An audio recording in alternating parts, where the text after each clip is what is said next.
اهلا بيكم. لاول مره معانا ندوس اشترك او سبسكرايب ودوس على الجرس وبعدين دوس على الكل. ما تنساش تدوس لايك وتكتب لنا كومنت عشان تشجعنا. لو عجبك الفيديو ما تنساش تعمل مشاركه او شير للفيديو على الفيسبوك او اي صفحه عندك.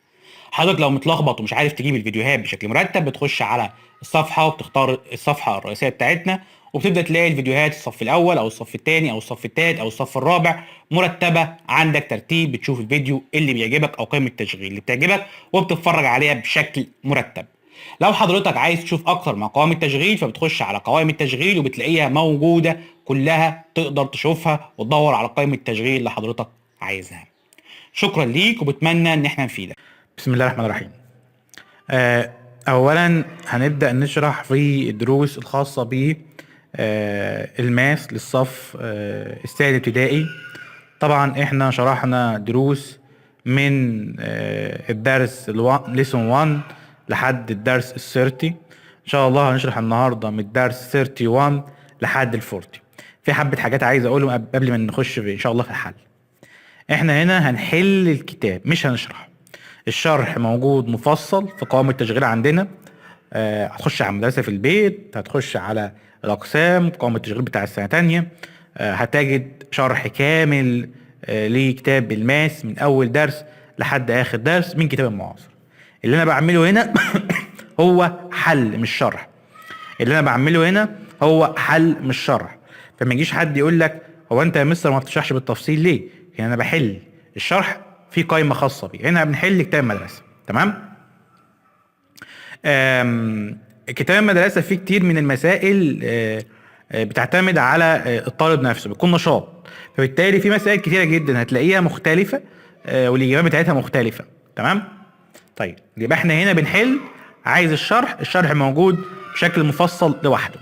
طيب تعال نشتغل مع بعض. اول سؤال هنا ده بيدينا خاصيه من اهم البروبرتيز بتاعت عمليات الاديشن، وهي خاصيه مين؟ اللي بيتسمى عندنا الكوميوتيف بروبرتي او الخاصيه الابداليه. تمام؟ اللي انت بيبقى عندك مثلا 14 بلس 4 هي 4 بلس 14. عندك مثلا 9 بلس 15 هي 15 بلس 9. هنا 12 بلس 8 هي 8 بلس 12. يعني لو لخبطت اي حاجه في عمليات الاديشن مفيش اي مشكله خالص، بيطلع نفس الناتج ومفيش اي مشكله. تمام؟ نخش على اللي بعده. طيب هنا بيقول لك ايه؟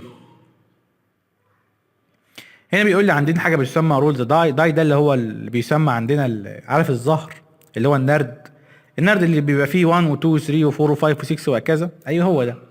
حضرتك بتبدا تعمل بتقلبه او بترميه. اول مره بيديك رقم، طبعا عارفين هي بتبقى من 1 لحد 6. تمام؟ بتبدا ترميه بيديك رقم. تاني مره ترميه يديك رقم. بيبقى عندك هنا في كارد او ورقه كده كاتبها انت، تلخبطهم برضو في زي بوكس كده، بتطلع منه ورقه تطلع لي 4 وتعمل عمليه الاديشن عاديه جدا. يبقى اول ورقه هنا، اول واحده هنا بتطلعها منين؟ اول واحده هنا بنطلعها من الظهر اللي احنا رميناه. تاني واحده هنا بنطلعها من الظهر اللي احنا رميناه. تالت واحده هنا بنطلعها من الكارد او بتاع اللي فيها البطاقات اللي عندنا، وبعدين نعمل عمليه اديشن. هنا يهمني قوي انك تراجع على عمليات الاديشن، يرجع تاني ويراجع على عمليات الاديشن. يعني ايه عمليه اديشن؟ يعني عمليه جمع، ازاي يجمع وهكذا. ده زي اعاده تذكره ليه. تمام؟ اللي بعدها نفس الكلام نفس الستايل نفس الكلام نفس الستايل. بيبقى برضو بس الفرق ان تبقى عمليه سبتراكشن. الفرق ان هنا عمليه سبتراكشن. تمام؟ لكن نفس الستايل في الاخير معاك ظهر او نرد، بترميه بيطلع لك رقم، ترميه يطلع لك رقم، ضرب مثلا على بطاقه يطلع لك رقم، تعمل عمليه سبتراكشن. طبعا السؤال ده واللي فات بيختلف من طالب لطالب على حسب النرد اللي هو رماه وعلى حسب ظهر له كام. خش على اللي بعده.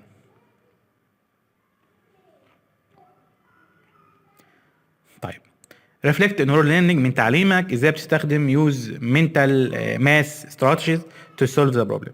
طبعا احنا خدنا المينتال ماث استراتيجي، الحاجات المختلفه العقليه اللي احنا خدناها، خدنا الدبلز، خدنا الميكاتين، وخدنا الكاونت.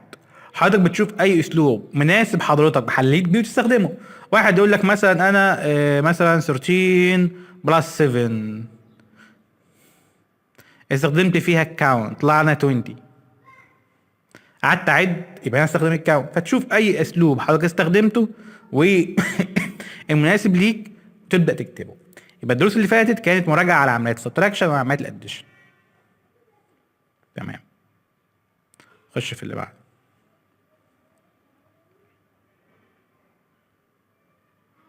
طيب 33 هنا بتعمل عمليه ديكومبوز للنمبر. ديكومبوز هي عمليه تحليل للنمبر اللي عندك، بتبدا تحللها، بس هتحط هنا دوتس نقاط عشان تعمل الوانز، وستيكس عصيان عشان تعمل التنز. طيب بتعمل عمليه ديكومبوز. عندنا الديكومبوزنج نمبر هنحللها ما تحليل، يعني هناخد الرقم اللي هو 42 ده عباره عن 40 عباره عن 2. قلنا في الوانز بنقط 1 2، في التنز بستيكس 1 2 3 4 بعصيان. تعال ناخد كمان واحدة، خلينا آخر واحدة هنا 67 أو 56 هنا 6 وهنا 50. طيب الوانز عندنا يبقى 1 2 3 4 5 6. التنز ستيكس اللي هي 1 2 3 4 5. يبقى بتحل العدد عندك 6 40. الوانز عندنا هنعبر عنهم بالدوتس اللي انت شايفها هنا، التنز عندنا بتعبر عنهم بالعصيان اللي انت شايفهم هنا.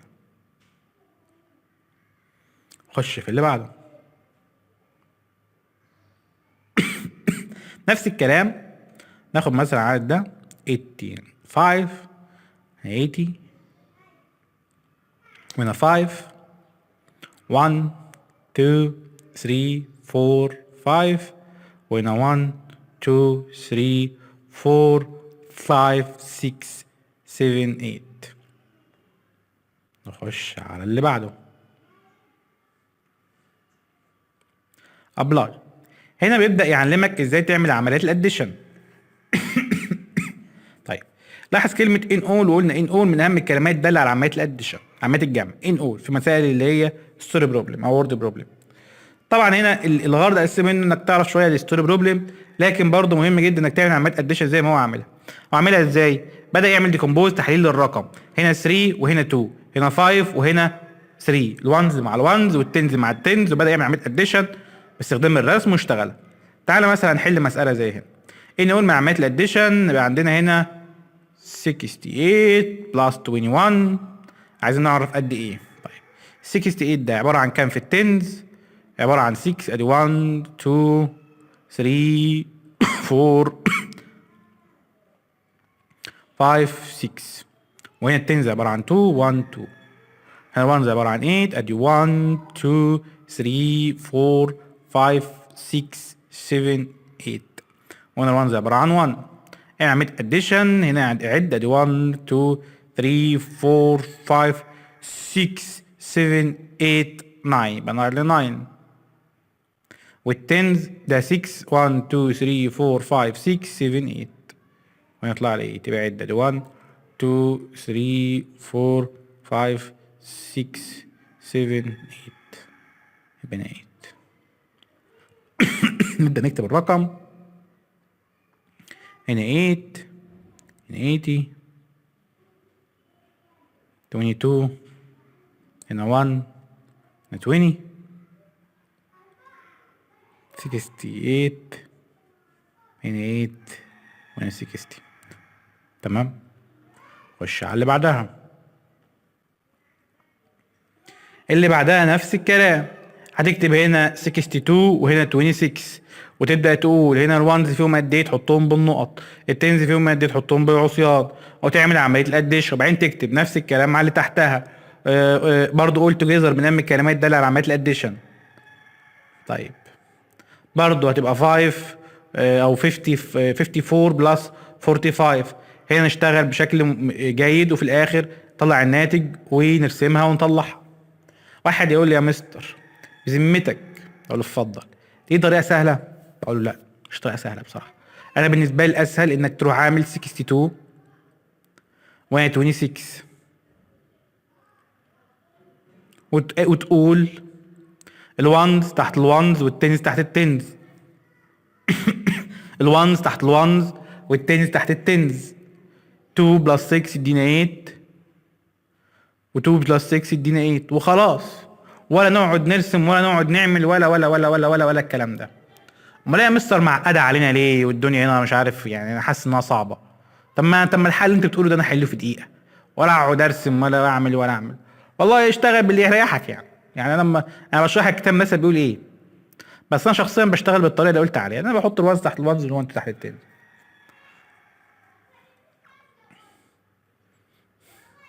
بيقول لك هنا من التعليم اللي انت استخدمته، اي طريقه في استخدام الديكومبوزنج نمبر اكتر طريقه استخدمتها، واستخدم الطريقه بتاعت الديكومبوزنج نمبر عشان تعمل العدد ده اللي هو 70 او 57 31. اشتغل. مفترض بقى تروح ترسم بقى، تعمل الورقه، تروح ارسم هنا 7 1 2 3 4 5 6 7 وهنا 1 وهنا كام هنا 5 1 2 3 4 5 وهنا 3 1 2 3 وتبدأ تقول 7 1 8 و 5 و 3 برضو يطلع لنا 8 وتبدأ تقول ان ده كان عبارة عن 7 بلس 50 وده 1 بلس 30 والناتج اللي يطلع لنا ده عبارة عن 8 و 80. تمام. بس خش في اللي بعدها. هنا برضو بيستخدم لك الديكمبوزنج نمبر في عمليات السبتراكشن مش اديشن. بيقول لك مثلا 67 بدأ يمثلها وبدأ يشيل منها 25. تمام.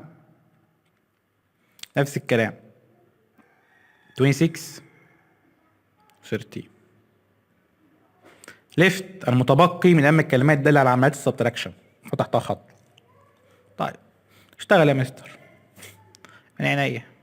هنا 26 يبقى هنا كام؟ 1 2 وهنا 6 1 2 3 4 5 6 هنا 1 وهنا 3 1 2 3. المفروض اروح شايل اللي هنا من اللي هنا، اشيل من هنا كام؟ اشيل من هنا 3. هيبقى لي هنا كام؟ 1 2 3 واشيل من هنا 1 هيبقى لي كام؟ هيبقى لي 1 فيبقى هنا 1 وهنا 3. تبدأ تعمل عملية مين؟ تبدأ تعمل عملية ديكومبوزنج. هنا 2 هنا 6 ده يعتبر 6 وده يعتبر 20 وهنا 13 هنا 1 وهنا 3 هنا يعتبر ده 3 ويعتبر ده 10. خش في اللي بعده. نفس الكلام بيتطبق هنا. 65 هتحطها تبدأ تحطها 5 دوتس 5 نقط بعدين 6 ستيكس وبعدين تروح شايل منهم 4 شيل منهم 2 وبعدين تروح عامل عمليه سبتراكشن وتشتغل نفس الكلام على اللي تحتها نفس الكلام على اللي تحتها نفس الستايل مفيش اي فرق. طيب هنا بيقول لك اكتب لي رايت 1 اديشن ستوري بروبلم اند 1 سبتراكشن ستوري بروبلم. اكتب لي مساله عن اديشن عمليه الجمع اللفظيه وعمليه الطرح اللفظيه. اكتب اي مساله يا عم اي مساله. I have 13 pounds. My brother gave me 15.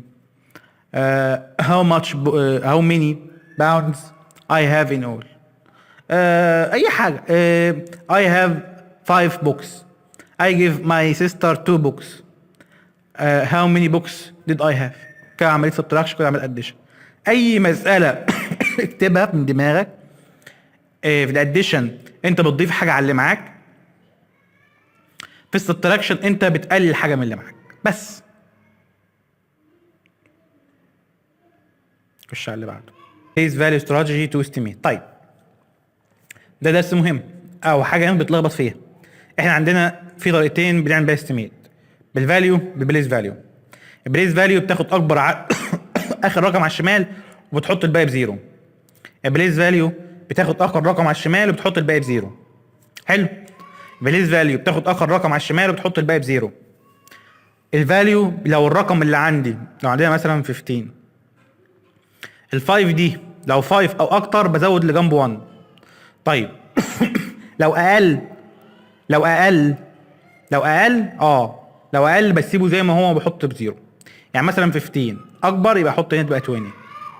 طب لو عندي 14 دي اقل من الفور بحطها زي ما هي، يعني احط اللي جنبها زي ما هو احطها بزيرو. عندنا بليس فاليو وفاليو، احنا شغالين بالبليس فاليو، فالبليس فاليو بتاخد اخر رقم على الشمال وتحط الباقي بزيرو. ادي 40 بلس 40 20 بلس 50 50 بلس 20 60 بلس 20. احنا شغالين ببليس فاليو. نفس الكلام هنا، ده يبقى 30 بلس 20. طبعا اللي تحت دي يا جماعه عمليات السبتراكشن، في على فكره دي سبتراكشن، سوري دي مش اديشن، دي سبتراكشن. في مسائل طرح اهي، دي سبتراكشن. حاجه تانية سبتراكشن، دي سبتراكشن. تمام. هنا تعال نشوف معانا السؤال.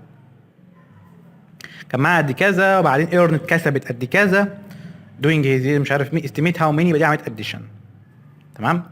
اللي تحتها كان في وقت اللي هي بدأنا نعمل عمليه، اولا عمليه الاستيميشن تبقى 60 ماينس 30. كان راكب قطر، والقطر كل مده الرحله بتاعته كانت عباره عن 64، عدى منهم 32، يبقى قد ايه؟ يبقى يعني عمليه استيميشن يبقى 30 ماينس او 60 ماينس 30. ده يا جماعه البليس فاليو استيميشن او بليس فاليو استيميشن. ان شاء الله الترم الثاني هتاخده بشكل مفصل اكتر. خش على اللي بعده. هنا زي ما انت شايف بيتكلم برضه، بيقول لك اعمل ايه؟ ابدا حل المساله دي. المساله دي بيقول لك زي ما انت شايف اهو 10 بليس فاليو، ماشي مفيش مشكله خالص. يبقى هنا 40 بلس 20 يدينا 60. بنعمل لك عمليه ديكومبوزنج من عينيا. هنا تبقى 20 وهنا يبقى 4، هنا 40 وهنا يبقى 7. اشتغل عادي جدا. بيقول لك اعمل تنز مع التنز ادينا 60، ورانز مع الوانز ادينا 11. اشتغل عادي ادينا 61. اعمل ده بلس ده يبقى 60، يبقى 71 سوري 71. تمام 71. هنا طلع لنا 60 و 71، يبقى الاثنين دولت مش قريبين من بعض. ار دي كلوز نو، مختلفين عن بعض. طيب تعالى نشوف اللي بعدها. هنا بقى بيدخلنا على عمليات مين؟ بيدخلنا على العمليات اللي بيسموها فيها ريجروبينج او حمل زي ما بيسموها. هنا المفترض بتحلها بالرسم. يعني مثلا هنا ده كام؟ ده في كام تنز؟ 1 2 3 4 5. وهنا كام 1 6 1 2 3 4 5 6. وهنا 3 وهنا 5 1 2 3 4 5. هنبدأ نقول 6 وال4 يدونا 10. التن اللي هيجيلي هروح واخده حاطه في المين؟ حاطه في التنز. وابدا اعد فاضل قد ايه في الوانز؟ فاضل 1. طب والتنز عد فيها 1 2 3 4 5 6 7 8 9. دي الطريقه اشتغل بيها في الرسم. كل مسائل اشتغل بيها بالطريقه دي. هل انت مصر بتفضل الطريقه دي؟ اكيد لا طبعا. انا بفضل ان حضرتك تحط الوانز تحت الوانز والتنز تحت التنز وتشتغل عادي جدا. هنا ده 6 بلس 8، ناخد من ال 6 2 يبقى 4. هتقول لي 2 4 ايه؟ دي الميكاتين. حط واحد هنا اهو 1 3 و 3 6. تمام. فيا مستر انت تفضل تحلها بالطريقه دي؟ اكيد طبعا بفضل احلها بالطريقه اللي انا بقدر افصل بيها واحل بيها. ما بفضلش ابدا انك تحل بطريقه ان انا اقعد ارسم، لان الرسم ده بياخد منك وقت طويل جدا جدا. ارسم ده وارسم ده واعد ده. طب ما احنا نحل على طول يعني، بس هو هنا بيوضح لك ليه بنحط ال1. يعني عايز اقول لك ان ال 10 10 ones equal 1 في ال 10.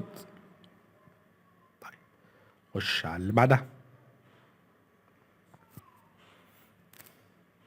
طيب بيقول لك هنا من التعليم بتاعك ايه يحصل لو عندك too many tens in 10 place value او 10 place. يعني لو عندك مثلا خلينا نمثلها 1 2 3 4 5 6 7 8 9 10 11 12. هنقول ببساطة ان احنا بنحول ال 10 في التنز تتحول الى 100. 100 يبقى ال 10 في التنز بتتحول لي ل 100 بس. يبقى ال 10 في التنز بتتحول لي ل 100. ده اللي بيحصل. خش على اللي بعده.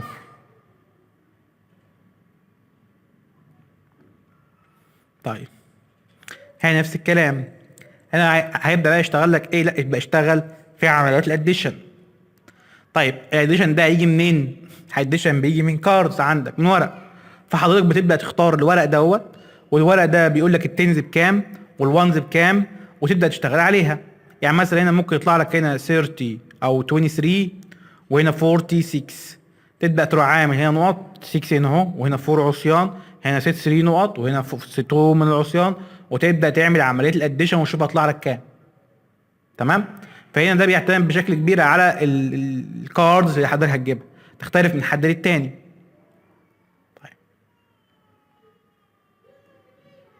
طيب يبقى انت كده خدت لغايه دلوقتي، المفترض خدت عمليه الاديشن، اشتغلت على عمليه الاديشن وبشكل جيد جدا، سواء باديشن بالجروبنج او ويزاوت جروبنج، جمع بالحمل او بدون جمع بالحمل. مهم جدا يا جماعه نركز جدا على الدرس ده.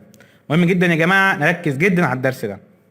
طيب هنبص هنا، واحنا بنبص هنا نكتشف ان بيدينا حاجه جديده من البروبرتيز بتاعت عمليه الاديشن، وهي حاجه بيسموها بالديستريبيوتيف بروبرتي، خاصيه التوزيع. ببساطه جدا واسهل طريقه خالص ان حضرتك تروح شايف عندك 4 نمبرز مجموعين مع بعض، تروح او معمولين مع بعض فيهم عمليه اديشن، تاخد 2 مع بعض وتروح عامل عمليه اديشن. تمام؟ وتروح واخد الاثنين التانيين مع بعض وتروح عامل عمليه اديشن. ده يطلع لك بنيتي وده يطلع لك بناتج، صم هنا وصم هنا، تروح عامل عمليه اديشن ما بين الصم ده والصم ده. بس يعني بالعربي كده تجمع 2 مع بعض، تجمع 2 التانيين مع بعض، الناتج من هنا تجمعه مع الناتج من هنا، الصم اللي طالع من هنا تجمعه مع الصم اللي طالع من هنا، صم يعني المجموع. بس نفس الكلام ده طلع اديشن، وده يطلع لي عمليه اديشن، تاخد اللي ظهر هنا مع اللي ظهر هنا وتعمل بينهم عمليه اديشن. نفس الكلام مع اخر واحده، نفس الستايل. بس شكرا.